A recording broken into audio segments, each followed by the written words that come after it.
intelligence and military technology. And in many ways, what this legislation does is bring together all the outstanding cooperation that we have seen really at an unprecedented level between our two countries to underscore our unshakable commitment to Israel's security. I'm also very pleased that this week we are going to be able to announce $70 million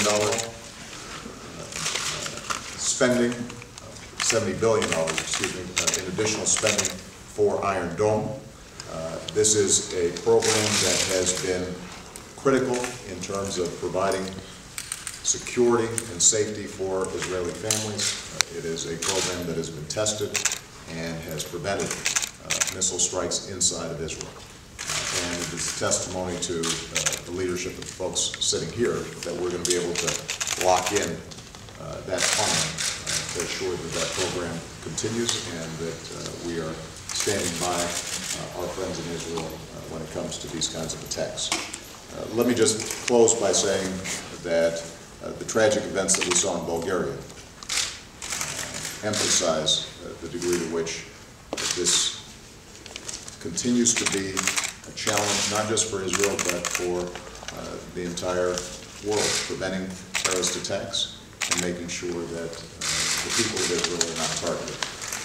And I hope that as I sign this bill, once again everybody understands how committed all of us are, Republicans and Democrats, as Americans, to our friends and making sure that Israel is safe and secure. And Leon Panetta, our Secretary of Defense, will be traveling to Israel to further consult and find additional ways that we can ensure such cooperation at a time when, frankly, the region is experiencing heightened tensions. So with that, let me sign this bill. And again, I want to thank all who are standing beside me for their outstanding leadership and outstanding work on this issue.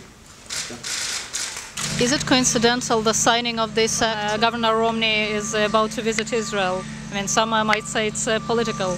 Well, that's not true at all, because it's John Boehner and Eric Cantor who set the time frame for this over in the House. The President has a certain number of days to sign a bill, and the bill just got to him last week. These will allow new batteries.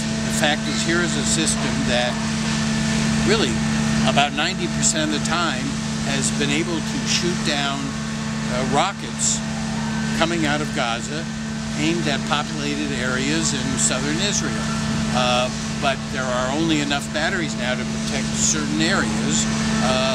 This is part of a major push, Israeli efforts and substantial American support to expand the number of batteries so that the greater part of Israel can be protected against these missiles.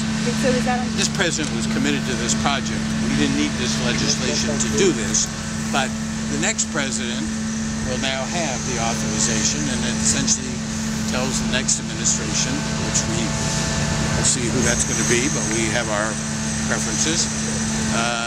And any message to Iran, the enhanced cooperation? Absolutely.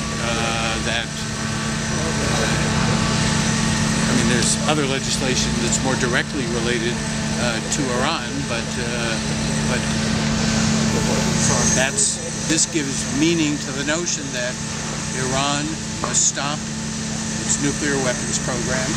Iran must stop its support for terrorism, and so long as it continues, Israel and the other countries of the Middle East can count on our support against Iran's violations of their treaty obligations and against proliferation of nuclear weapons. And let me expand on that.